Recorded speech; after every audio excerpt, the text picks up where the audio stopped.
Number 5. Super Mario coins are souls. Anyone that has ever played Super Mario World will know that when you hit an enemy with the fire flower, you get a coin. You could just ignore this and say it's just a game mechanic, but what if you looked at it from a different angle? The fire flower shoots fireballs.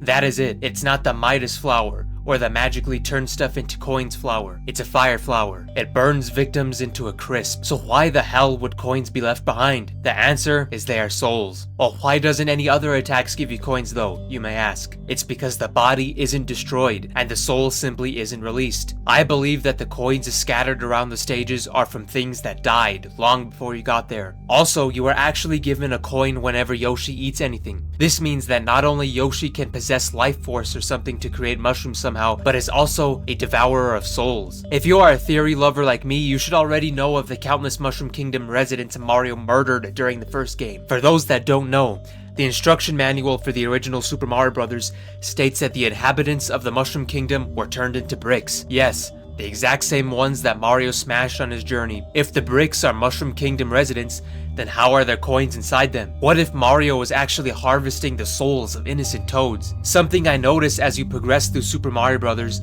Is that there is less and less coins. What if there was toads or some other creatures also trying to save the princess, but they all died? As they went from castle to castle, their numbers dwindled until there were none. How the hell could normal coins also give you an extra life? Basically let you come back from the dead. And where do the souls go once he has collected 100 coins? Has he done a deal with the devil or something? Mario actually regains HP by grabbing coins. This is further proof that they definitely aren't just gold coins like we're supposed to believe. Super Mario 64 and Super Mario Sunshine, boos have coins inside them. Some people believe that the spirit and the soul are separate things, so it makes sense. The golden fire flower problem is no more. Basically, what if the extra coins, aka souls, were actually stored in the flower itself and was the reason for its coloring? The extra souls are simply released alongside the others to help create the illusion of getting an extra coin. Number 4.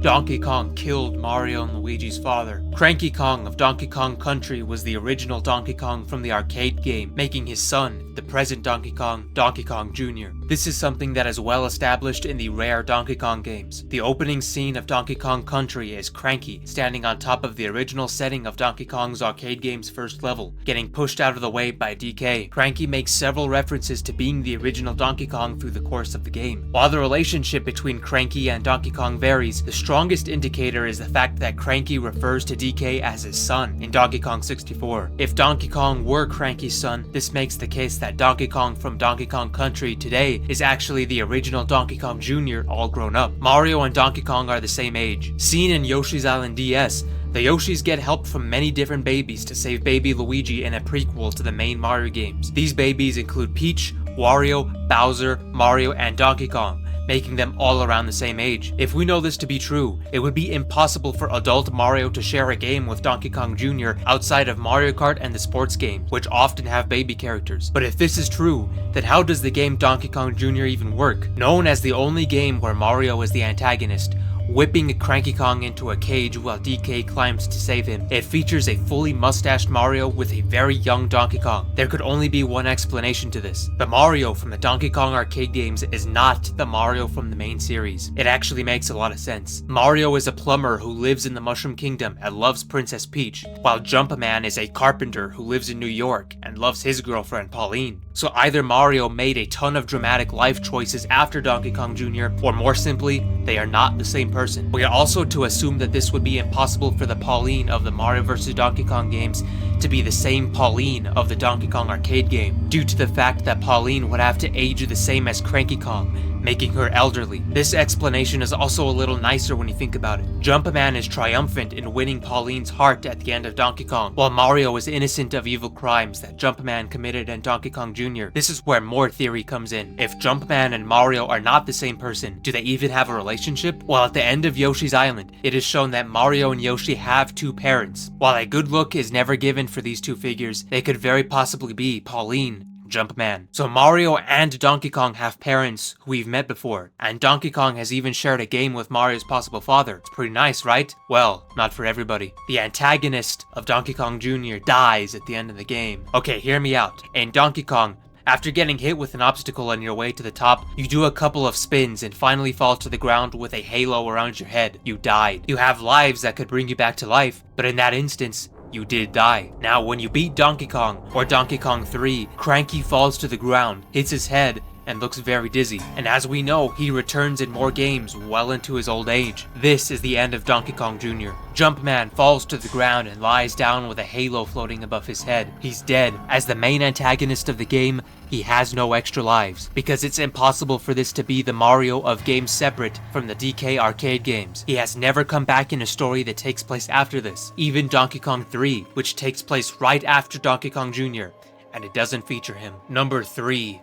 Luigi is dead. Some fans believe that Luigi died many years ago. In Super Mario Bros., Luigi was nothing more than a green version of Mario, but Super Mario Bros. 2 changed that, giving him a higher jump, looser traction, and a taller body, finally setting him apart. By Super Mario World, however, Luigi's differences vanished again, returning him to clone status. Interestingly, creator Shigeru Miyamoto has said that Super Mario World felt unfinished. Some fans think that missing content could have included a darker storyline, possibly even Luigi's death, the missing brother. After Super Mario World came Yoshi's Island, titled Super Mario World 2. Despite the name, it was actually a prequel about baby Mario and Luigi. Some see this as symbolic. Perhaps Nintendo was looking back at Luigi's life, almost like a memorial after his supposed death. Then came Super Mario 64, the first major game that didn't have bros in the title, and no Luigi at all. Fans searched everywhere for him, even creating wild rumors about unlocking him. In the castle courtyard, players found a statue with an unreadable plaque that many interpreted as saying,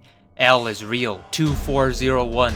Surrounded by ghostly boos. The area feels like a graveyard, and maybe it is one. Maybe that statue is Luigi's tombstone, placed by Mario and Peach in memory of their lost friend. Luigi's Mansion. The ghost returns. Years later, Luigi's Mansion gave Luigi his first starring role, but it wasn't the cheerful platformer fans expected. Instead, it was a ghost hunting adventure in a dark, haunted mansion. Why would Luigi's first solo game focus on death and spirits? Some say it's because Luigi himself is dead. In this version of events, Luigi explores the haunted mansion as a ghost who doesn't realize he's gone. The other ghosts aren't trying to harm him, they're trying to make him accept his fate and join them. And there is evidence to support this. When Luigi is scared, his shadow disappears, as if revealing his true ghostly nature. The game's beta reportedly even had darker endings, including Luigi dying or losing Mario forever. The telephone room contains a famous lightning flash that distorts Luigi's shadow, hinting at something unnatural. Even Professor Egad and King Boo might be figments of Luigi's imagination, or even ghosts themselves. Afterward,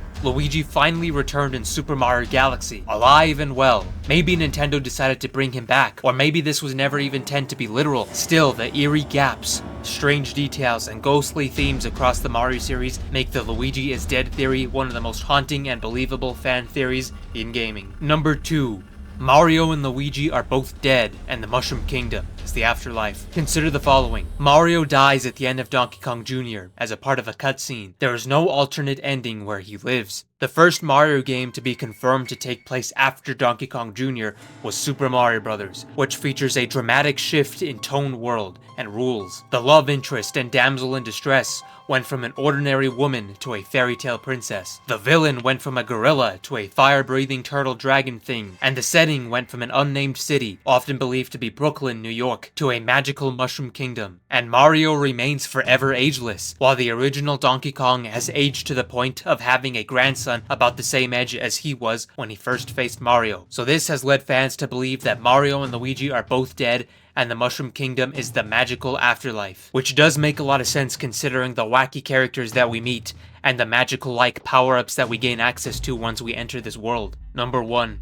The Bowser and King Boo theory. Bowser is a crazy villain. Some of his deaths at the end of Mario games are pretty brutal. An example is in Super Mario Galaxy 1, when he falls into a star and has to go through an exploding planet that turns into a black hole with him in it. King Boo's role in the Mario series at first glance doesn't seem to be anything significant. He only appears in few Mario games, and aside from the Luigi's Mansion series, his role in the games he does appear in is minor. You may think that both Bowser and King Boo have nothing related to each other. However, they both play a major role together in the Mario series, which keeps the entire series alive. While this is never explained directly, there are a few games in the Mario series which gives hints about the truth of Bowser and King Boo. Super Mario World is the first game in the Mario series in which hints about the theory are included. While it is small, they are important, especially for King Boo. King Boo was really around as early as Super Mario Bros. 3, in which the Boos first appeared. King Boo was around in this time too, he just never appeared in-game. While Super Mario Bros. 3 doesn't include hints to the theory, Super Mario World does. Have you realized how occasionally there were these ghost house levels in Super Mario World? These houses are where Boos lived peacefully, and they didn't want anybody bothering them. Then came Mario, who randomly ran into the house, disrupting and sometimes knocking out Boos. This happened numerous times in most ghost house levels. The Boos knew they had to stop this, so they reported to King Boo and told him that Mario has been a pain to them and he needs to be stopped. King Boo was furious about this, as ghost houses are meant to be places where Boos could live peacefully, but instead Mario kept starting chaos within the Boo families that reside there. Thus, King Boo started tracking down Mario. This started the Boos and King Boo's hatred towards Mario that continues to this day. Paper Mario is the second game in the Mario series that provides hints about the theory. This game is very important to it, especially for Bowser. While the main attention in this game goes to Bowser, King Boo deserves to be noticed as well. Between the events of Super Mario World and Paper Mario, Mario continued to be disruptive to Boos, especially in the Yoshi games. While he hasn't been as disruptive, it was still enough to continue King Boo's hatred towards Mario. In Paper Mario though, Mario actually allied with the Boos in World 3. While you may think this would change King Boo's mood about Mario, if you think more into it, you'll see that Mario did wasn't nearly enough to make up for what he did in Super Mario World. First, Mario only allied with one ghost house, compared to the several he disrupted in Super Mario World. Second, Mario was kind of forced to help the Boos, because they wouldn't give him the Star Spirit until he helped solve their problem. All in all, what Mario did in Paper Mario wasn't enough to stop King Boo's hatred towards him. Bowser played a much bigger and interesting role to the theory in Paper Mario. The end of the game is where it gets really interesting. This starts in the scene where Bowser and Kammy Koopa are on a platform about to explode. Mario is on it too, but he escapes due to the help of the stars. Bowser though. The explosion of the platform is heard, explosions are seen, and Bowser is not seen escaping anywhere. Note that the platform is also thousands of feet in the sky,